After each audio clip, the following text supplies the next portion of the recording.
What you do for yourself depends on what you think of yourself. What you think of yourself depends on what you know of yourself, and what you know of yourself depends on what you've been told. Wise words from Dr. David Whitaker, also known as Qua David. This is 360 Info Network. Here's your host, Hamptonio. So there we got Brother Vince. What's going on, Vince? It's all good on this end. Yes, it's like summer happened overnight, and you turned your furnaces off and your air conditioners on the next day. And welcome to Cleveland, bro. That's the way it is on the North Coast. We have a great show lined up for you today amidst the clouds and all the good stuff going on outside. We're going to talk about health today. And we may be getting a visit from Frances Caldwell. She's the executive director of the African American Museum. And there are some programs that are coming up that she wants folks to know about.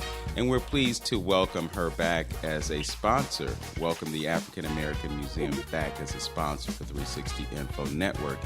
And on that note, I just want to remind folks that you have an opportunity to become a sponsor of 360 Info Network.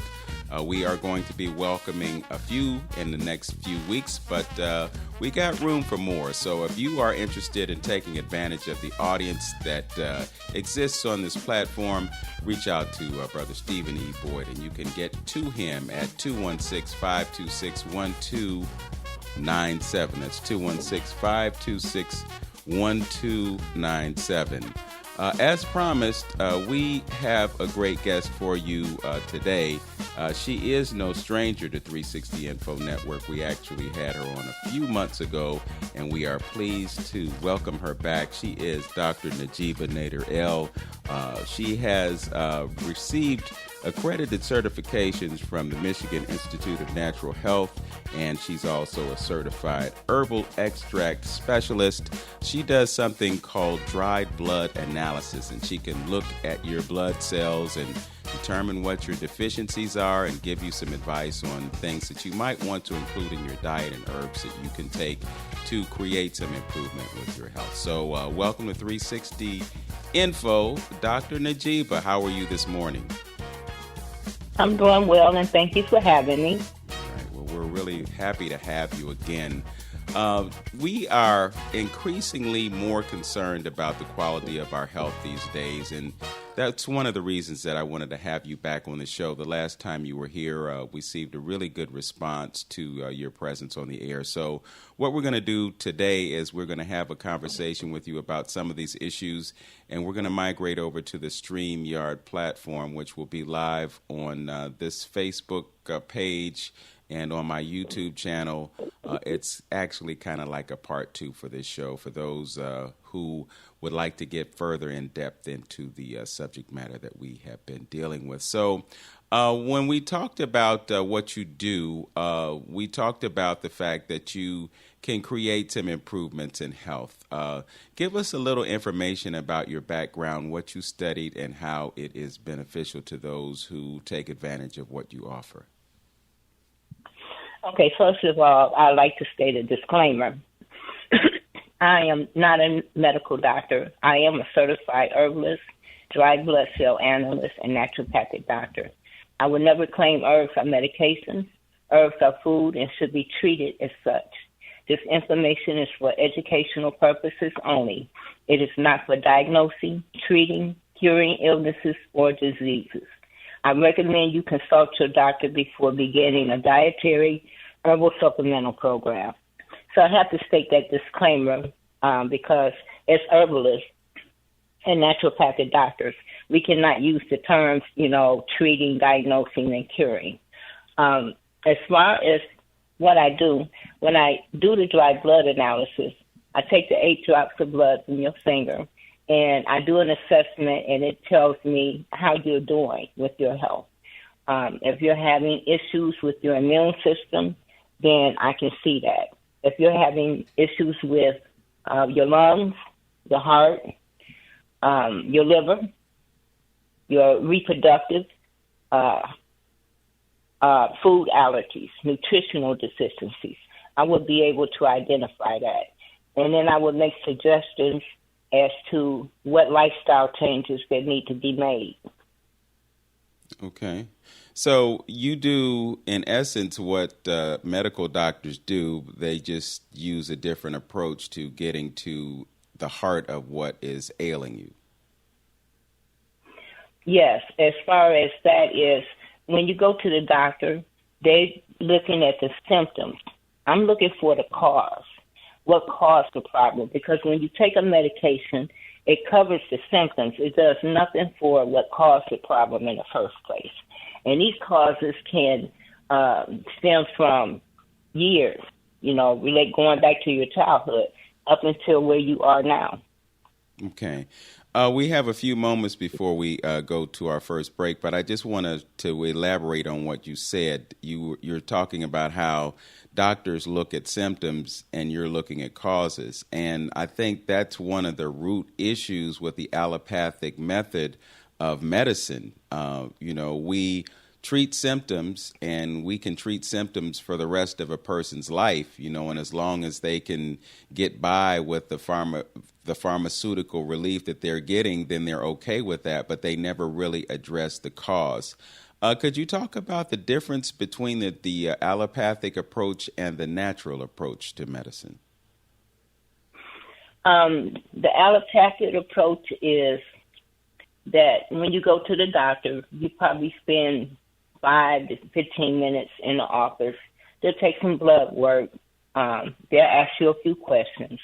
They'll come back and they'll say, oh, you might have such and such a disease, like you might have Addison's disease.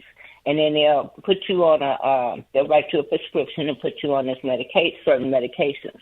Now, each medication that a person takes, it can have between 5 to 30 side effects for each medication. So then you don't feel good, and you go back to the doctor and you get another prescription for another, side effect that you're having. With Herbalist, we look at how the body is doing, see how it's functioning, and help it on its way naturally. We do not use any methods that's going to hurt the person's body in any type of way. The whole point is to get the person to come into a healthy lifestyle, a natural way. Our food is grown right here in the earth. Everything we need is in the earth. But when we're eating processed foods, that's going to be part of the cause of some of your conditions that you're experiencing. Okay. So if people are interested in taking advantage of what you have to offer, what's the best way to reach you? I want to give folks up front your information so that in case they're not here for the entire hour, they know how to reach you. The best way to reach me is by phone, and that's 330-849-4219. And my email address is herbalcopia@yahoo.com. That's herbalcopioia@yahoo.com. Okay. And are you able to offer anything special to those who might be listening to 360 Info Network today? Yes, I am. Anyone that calls, if they want a dry blood analysis, I will do an analysis for $100. The cost of that is $125. So I say the first 30 people that call me, they will get that discounted price. Okay. Great information to know, and I'm hopeful that folks will take advantage of that, and I can assure you that it will be well worth your while. You're listening to 360 Info Network right here on AM 1490 WERE with your hosts, Hamptonio and Vince Robinson. Today we are talking to Dr. Najibah. She is a naturopath and she is a dried blood analyst. And we'll get more information about some of the things that are plaguing black folk and ways that you can perhaps address those physical conditions when we return. We'll be right back. We're back, 360 Info Network on AM 1490 WERE with Hamptonio and Vince Robinson and our special guest, Dr. Najibah Nadir L. She's a naturopath. My brother Hamptonio, I know you got something that you're itching to ask, so ask away. Yeah, absolutely. Absolutely. Yeah, Doc, how you doing? I'm doing well. How are you? You're not too bad, not too bad. Question. I think, this debate or, these challenges that people go through on dealing with something naturally and, dealing with the doctor. And both of them have its place, you break your leg or something of that nature, heart attack, yeah, definitely take me to a doctor. You know what I mean? Right. But one of the things that I think it'd be nice to kind of lay to rest because of the confusion about pharmaceuticals, or at least the origins of pharmaceuticals. I remember speaking to a couple of pharmacists back in the day, 20 years ago, and just asking them, some of the ideology and the makeup of some of these pharmaceutical drugs. Where do y'all get this information from, and where does it come from? Did you want to take it from there, Doc? Because but a lot of people don't know that it's from the plants. A lot of the drugs that they make up, it comes from herbs. So then you turn around and discount herbs as far as in the media is concerned, or what it don't do or can't do this. I think that's a little confusing. Well, first of all, and you're right, all of the medications that they have come from the herbs, the plants that's all around us, just growing.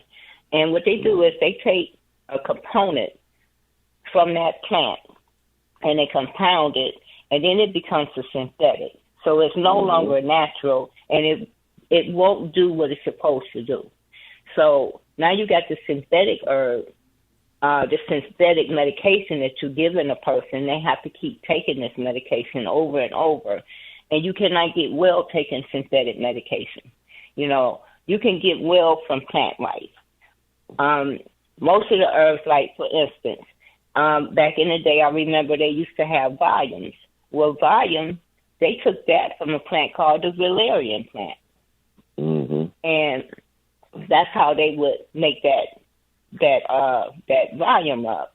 The other one that they have now, they took it from the plant maca, where they take the what is it that they use? It's a name for it, but they use it to stimulate the man for sex.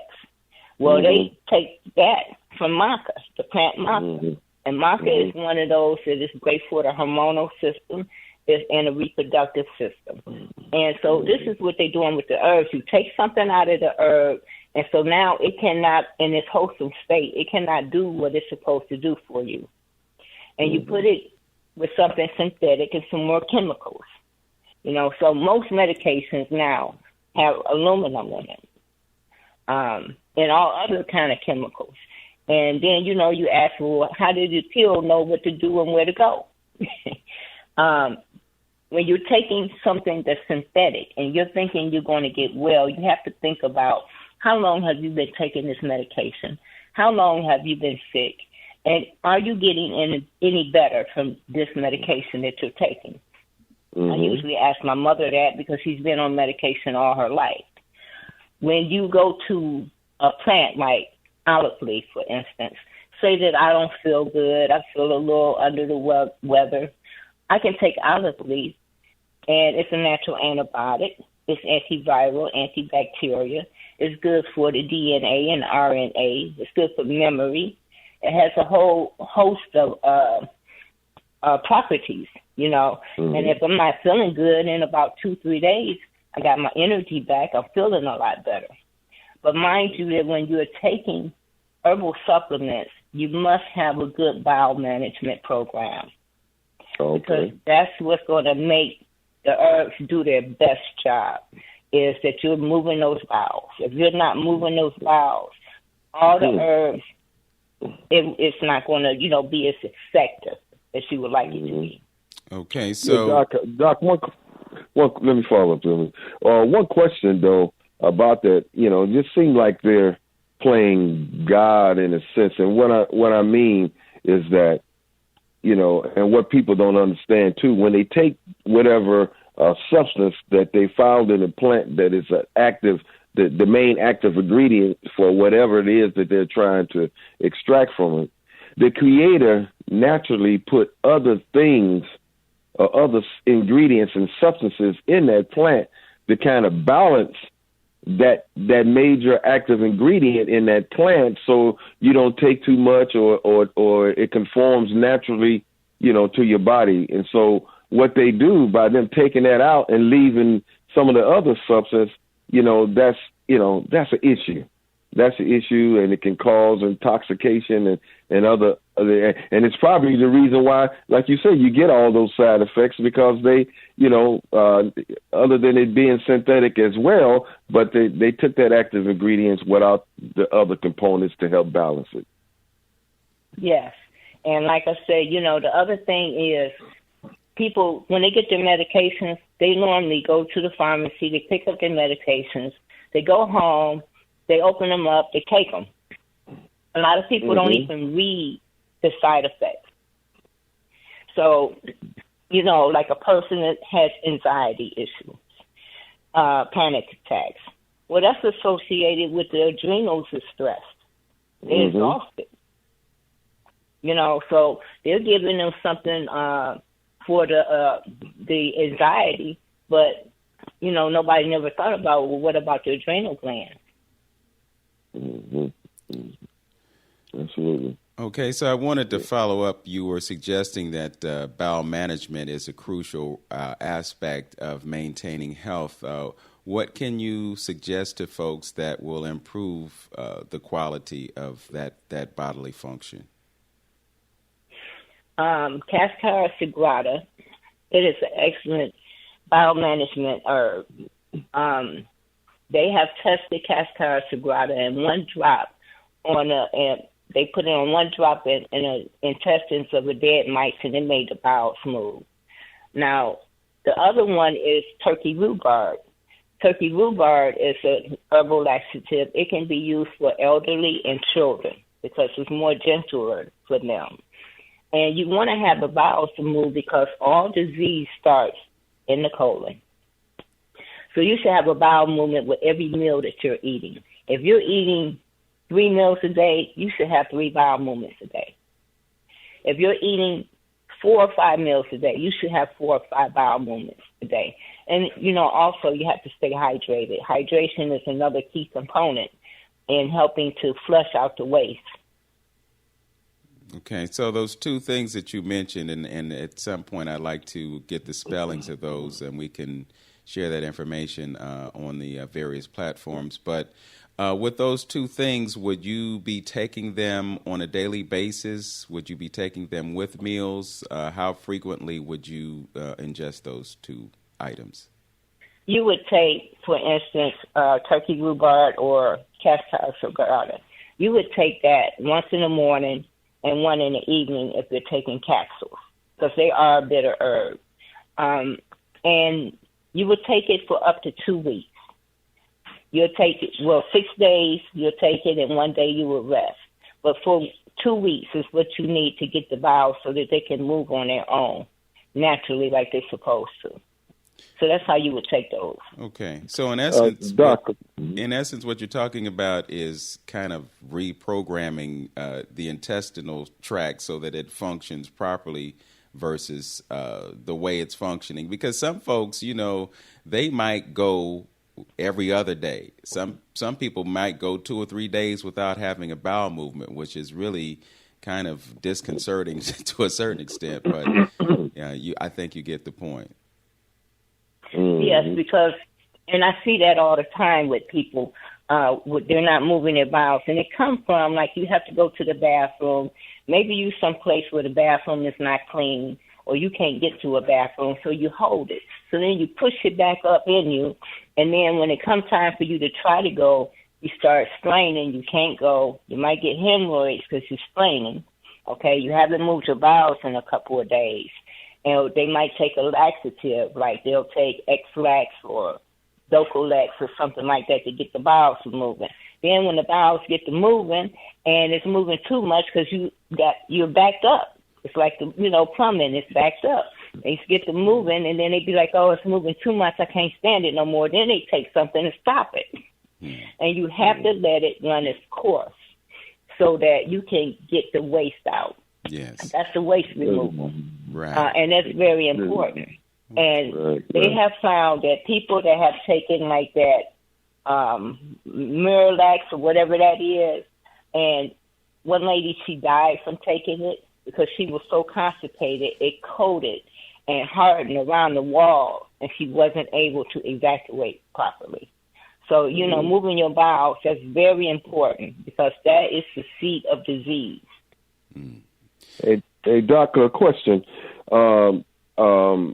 Again, when we get speaking on taking herbs, I know, the way I like to take them, but could you explain the importance of, or maybe the differences in dealing with herbs that are liquid versus taking the capsule pills, the extracts versus, the pills? Is there a difference in the quality that how it approaches the body? When you're taking it through the liquid herb, it's going directly into the bloodstream faster.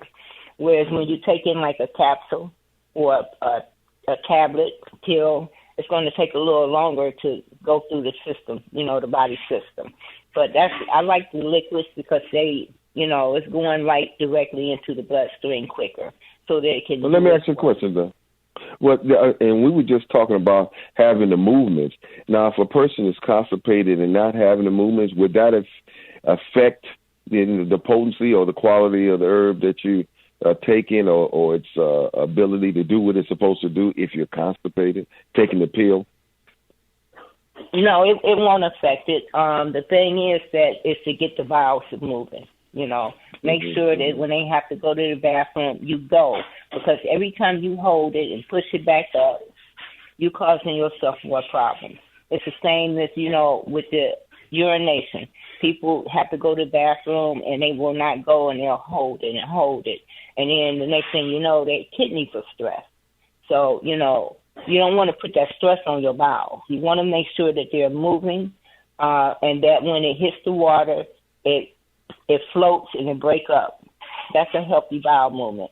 If it sinks to the bottom, then you're sinking. That means that you need to get that sucker to float so that you can feel better. And you can tell when it's sinking because you have like a little pit in your stomach. You might feel nauseated because you're not moving your bowels. So it's really important, to make sure that you're maintaining a healthy bowel program. And that should be on a daily basis. If your bowels is not moving, it's moving once every 2 or 3 days, you are severely constipated, and it needs to be addressed. Okay. And a lot of the medications also cause people to be constipated. Right. Just wanted to give a shout out to Maxine Harrison Gallman, who is viewing us live on Facebook at this moment, and she spelled Cascara Sagrada. Sometimes it helps to see it in front of your face in order to know exactly what it is. So thanks to Maxine for posting that for us, and we'll get further information on those two things. And then Ma Mekanu also posted about diatomaceous earth being good for bowel movements, and I'm sure you can co-sign on that based on your knowledge of this. Today, we are obsessed with respiratory health, and I know that there are folks who have suffered from various respiratory ailments. I won't be specific, but we'll just say that there is something that is plaguing the lungs of folks around the world right now. What could you suggest for folks who want to have better respiratory health? Well, there's a number of for respiratory health. Echinacea is a good one. Eucalyptus. Elderberry is good for the respiratory. Olive leaf is good for the respiratory. Colds and cough, mullein. Mullein is specific for the lungs. Very good herb to use. You can make it into a tea. They probably have it in the capsules. I get it in a liquid extract, and I get it in a dry herb. This is very, very excellent herb, this mullein. Okay. Now, are there any concerns from perhaps overuse of herbs, or is it possible to become too dependent on herbs and not allow the body to function as it normally would without their assistance? I don't think a person can become over dependent on herbs because it's part of what our body needs, the plant life. Our body is made up of plant life. DNA is plant life. You can, like I say, what you do is when you're taking your herbs, you'll take them for 6 days and you will rest the day. Give it 1 day of rest. And you might have to take a herb for, a couple of years, depending on what your situation is. It's like when you got sick. You didn't get sick overnight. It took years for you to get sick. So when you want to get well, it's going to take some time for the body to heal. And you want to have something to help the body to do in the healing process. You want to have something that's going to support the body systems in the healing process. So herbs to be your best friend when it comes to whatever it is that you're taking. I have a lot of favorites myself. Mm-hmm. And then, the one thing that a person can do, garlic is an excellent antibiotic. Okay. So absolutely. If you would talk about some of your favorites, what are your protocols to maintaining the health that you experience as a naturopath?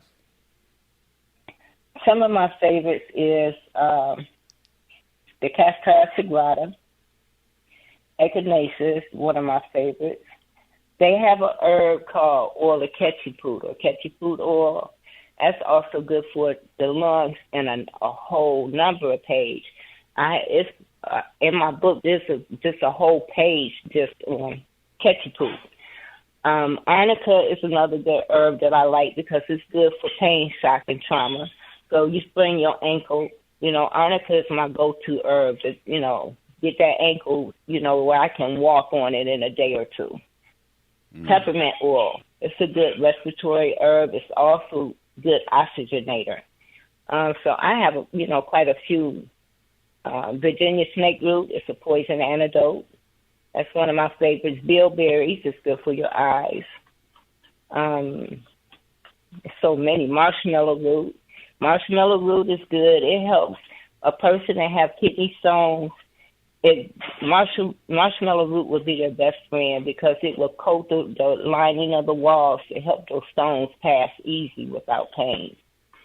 Okay. I have, quite a few. I mean, I could just go on and on. If it's a herb, it's amazing that when you get a herb and you use it and you see the results of what it do, you fall in love with it. Mm-hmm. So I want to talk about sea moss, but before we talk about sea moss, could you talk about some of the best places to obtain the herbs that you're mentioning? Because, some of those things might be available at places like Whole Foods or other so-called natural food grocery stores, but some of these things might not be as readily available. So do you have any suggestions as to sources of the things that you're mentioning? Yes, Mountain Rose Herbs is one of the places that I go to get certain herbs that I cannot find in the store. Like, for instance, wild lettuce. Wild lettuce is good. It's a pain reliever without the opiate effect. So, that's one of the herbs that I like. And I have to go to Mountain Rose Herbs to get that herb. That's an online source? They have it in... Yes, you have to. It's either in a liquid extract or you can get it in a dry herb. Okay. And what do you do? Go ahead, Hamptonio. Mountain Rose Herb. Okay. Mm-hmm.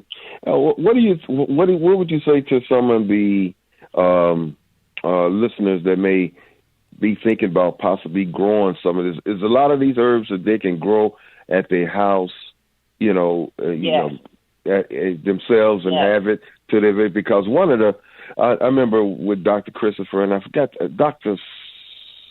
Charles, name's on the tip of my tongue, I can't even think of his name, but he used to talk a lot about dandelion root. And people don't know how powerful. Right outside in the yard, right there. It's all. That's what he said. He said, "Get rid of the grass. You pulling up the dandelion root because you don't think it's look pretty in your front lawn. but you should be getting rid of the grass and keeping the dandelion. That's something that stuck with me that he said, and by that root growing so long, in the ground, it's very potent. And that's that when you're speaking on favorites, that and burdock root is two of my favorite herbs that I always get, The one thing that you can find with mountain rose herbs is they have seeds.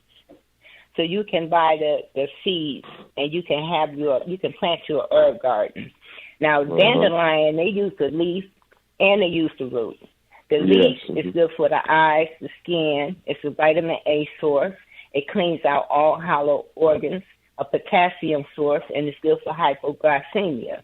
The root repairs the stomach and joints and its bladder and liver cleaning properties. It's a vigorous body cleaner. Okay. Mm-hmm. So, and I mean, I seen a man, I was going to work one morning. He was out there picking all the dandelions, and I was like, oh, you throwing away the good stuff. Mm-hmm. Yeah. Well, I have to confess, I stopped putting chemicals on my lawn. My neighbors are probably upset with me because I get a fresh crop of dandelions every spring, and I hate to cut them down. You got to mow down the weeds, or you got to mow down what's in the yard, and so begrudgingly. What you can do is you can cut them, and you can dry them, and you can make a tea. Okay, from the root. From the root and the leaves. And the leaves. And you can also, and the flowers, they're edible also because you can, make a dandelion salad with the leaves and the flowers. Well, there's a groundhog that's taken residence somewhere near my house. He dug a hole next to my garage, and one day I was looking out the window, and there he was just munching on those yellow flowers, and I'm like, oh, you're helping yourself, huh? Okay. I got an apple in a trap waiting for him, and I definitely want to relocate him so he can eat somebody else's dandelions. I mentioned sea moss. Sea moss is something that seems to be gaining quite a bit of notoriety and popularity. What is your take on sea moss? Oh, sea moss is excellent. That's a herb for the thyroid. That's something that you want to have around. It's good for the thyroid because the thyroid is a hog. If it doesn't get enough iodine, it takes it from other parts of the body. So you want to make sure that you value that herb as much as possible. And it's just, it's a connected tissue repair. It's a bowel softener. It's a soother and bulk exerciser. It's an excellent iodine, magnesium, and vital trace element source. So you want to, that should be a herb that everybody should want around. If you got cold hands and cold feet, your ears, your nose is cold, then you need sea moss, Irish moss, dulse, bladderwrack. You need something that you can feed the thyroid, a natural organic iodine. Mm-hmm. So I heard you mention peppermint, and I heard you mention garlic, and some of us have been kind of practitioners or followers of Dr. Sebi, and I think his approach in some ways for many is radical. He would discourage you from using garlic. He would also discourage you from using peppermint. He talks about, or he talked about some things being hybrid or, I guess tampered with in a way, whether it be by man or whether it be by nature. What would you say to those who would say no to garlic and no to peppermint? I would say that if they say no to garlic or peppermint, you have other sources of herbs. You have, I'm growing spearmint in my front yard, and I cut it down every year. I use it to make a salve out of it. I like garlic because it is it's nature's best natural antibiotic. It's why garlic is one of my favorites. I've seen garlic, knock a cold out or sore throat. Peppermint, they used to have peppermint, a peppermint oil that I bought, and they don't have it anymore. It was wild peppermint. and it was really good. Now, peppermint is a great oxygenator. But you can substitute. You have wintergreen. Wintergreen oil is good because it's good also not only to help break up the mucus. When you put it back there on the back where the lungs is, it'll break up that congestion. It's also good. It's a pain reliever also. Let me inject something. Whatever speaks to them when it comes to using herbs is what I would suggest. If that herb speaks to you, then that's the herb that's for you. If it doesn't speak to you, then you find one that does. Mm-hmm. Yeah, it's interesting though. About I come up with a theory and about the different herbs too. But back in the day, our ancestors, used to use garlic a lot. Back in, Egyptian times, they used herbs and used garlic. I think they used to call them the stinky people because they used so much garlic, you know what I mean, in their system back then, But I'm wondering why some of these things. Now, this is my new theory here, and I don't know if we have any credence at all. But why some of these things that may be harmful to us in America, because because there's no nutrition in the food, and our systems is just out of whack. Things that maybe somewhere else or somebody else, small doses would not affect because they doing other things to balance that, or they eating more nutritious foods and things like that. But us in this country, being that we are just so far out of whack, it's just simple things that may become, I guess, wasn't initially harmful, but has become harmful because of the state of our health at this particular time. Everything is bad for us because, our bodies is, we some hybrid something else right at this particular time, and everything is an issue. Well, we're about to become something else real soon with all these chemicals that are entering our bodies. You're listening to 360 Info Network right here on AM 1490. It's 11:45 time to check in with our sponsors, but we'll be right back with Hamptonio, Vince Robinson, and Dr. Najibah. Back after this. We're back, 360 Info Network with Hamptonio, Vince Robinson, and our guest, Dr. Najibah Nadir L. And for those who are wondering how to spell that, Najibah is Najibah. I'm sorry, I'm screwing this all up. Dr. Najibah, why don't you do it and allow me to not struggle with it? Najibah,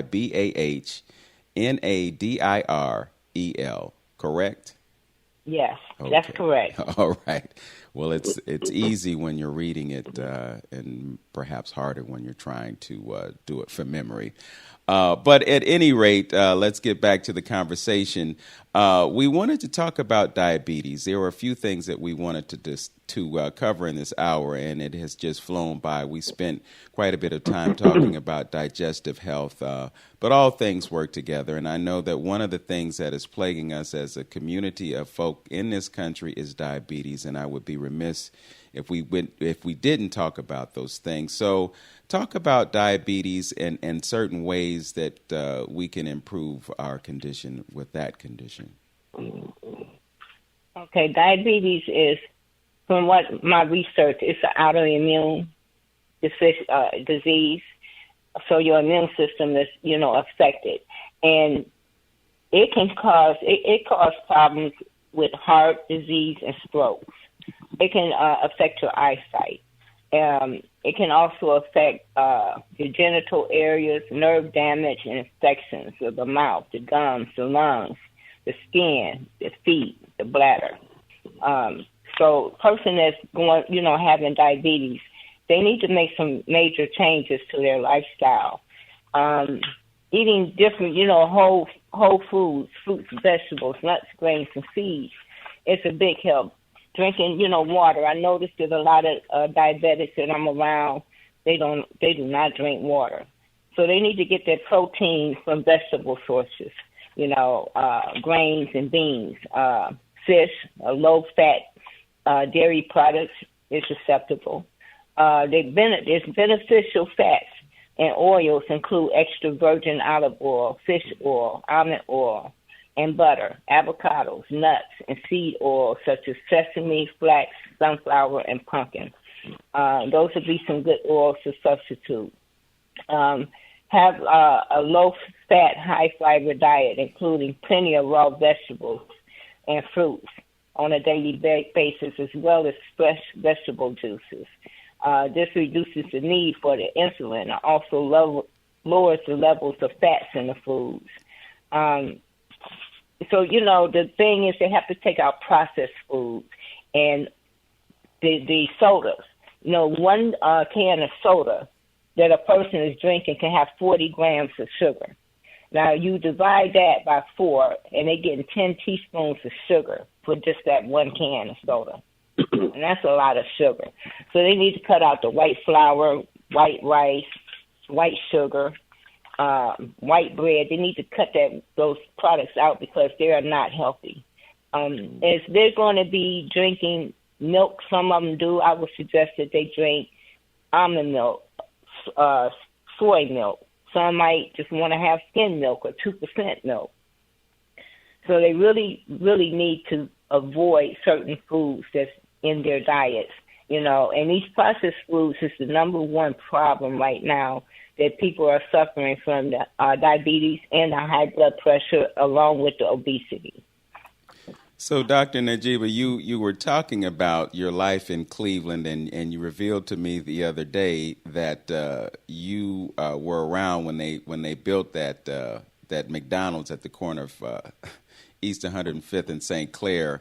I was driving past a McDonald's at Eddy and Euclid Avenue yesterday, and I noticed that they have 2, not 1, but 2 drive-through lanes. And when I passed through there at about 7:30, 8 o'clock at night, both of those lines were absolutely full. But you have just revealed to us that one of the primary causes of diabetes is diet, and it's processed food, and McDonald's is the place where you get processed foods. I mean, French fry with 17 different ingredients, that last forever. I mean, you can leave a French fry, McDonald's French fry, on the ground, and the ants won't have anything to do with it. They won't touch it. So it's amazing. One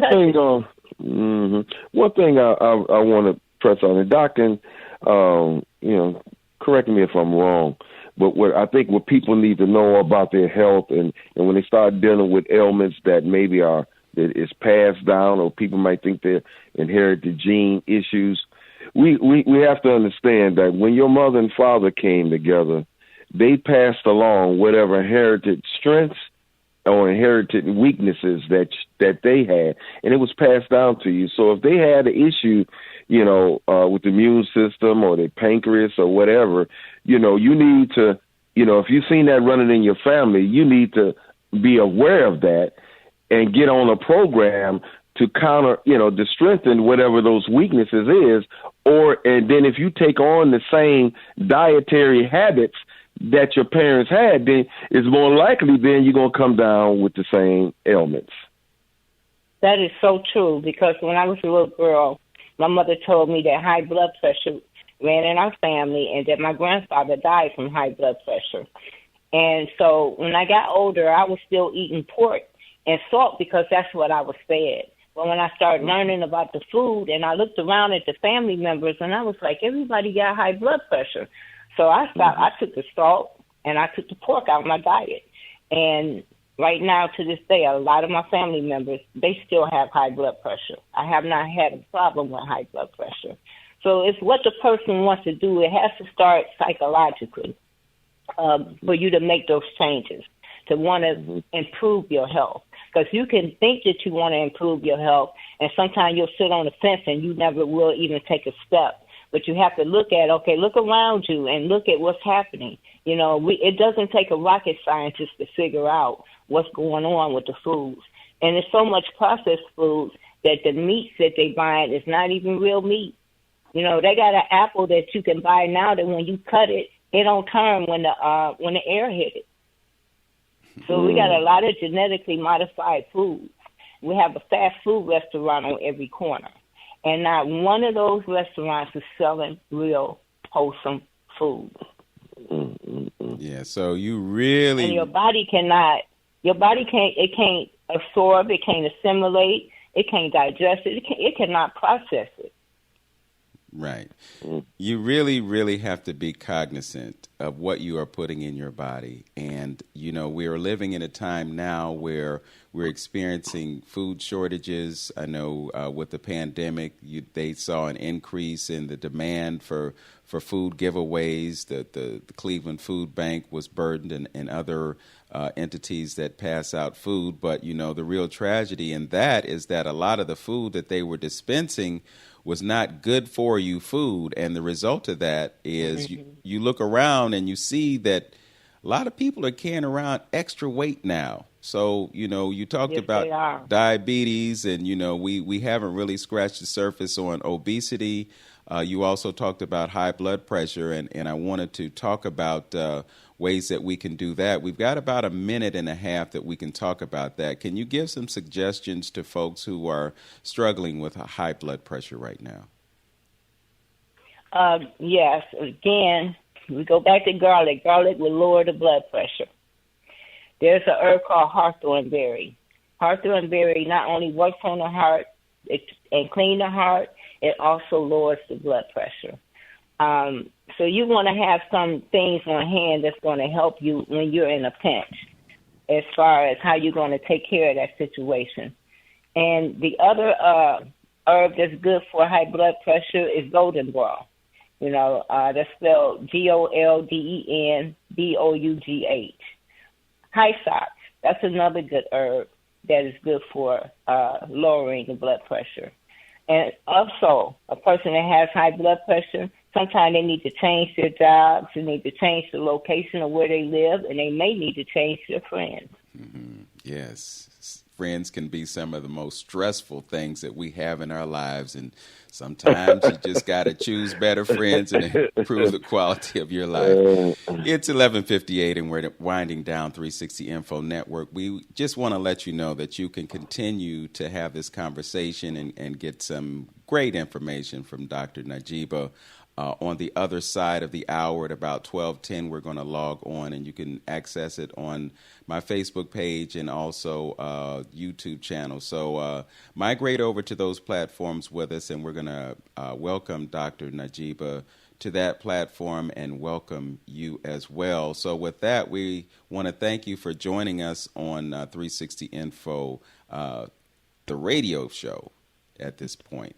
Also, we want to let you know that if you're interested in becoming a sponsor of 360 Info Network, you can connect with our brother Stephen E. Boyd. You can reach him at 216-526-1297. That's 216-526-1297. Very quickly, Dr. Najibah, tell folks how they can reach you, the telephone number. Yes, I can be reached at 330-849-4219. Or you can reach me by email herbalcopia@yahoo.com. That's HERBALCOPOEIA@yahoo.com. Okay. Thank you so much for that. And thank you for listening. Thank you to our engineer, Tristan Sanchez. Bruh, you did a fantastic job today. We're grateful to have you on our team. With that, know yourself, love yourself, be yourself. Make today your best day. Peace. Peace. Thank you for having me.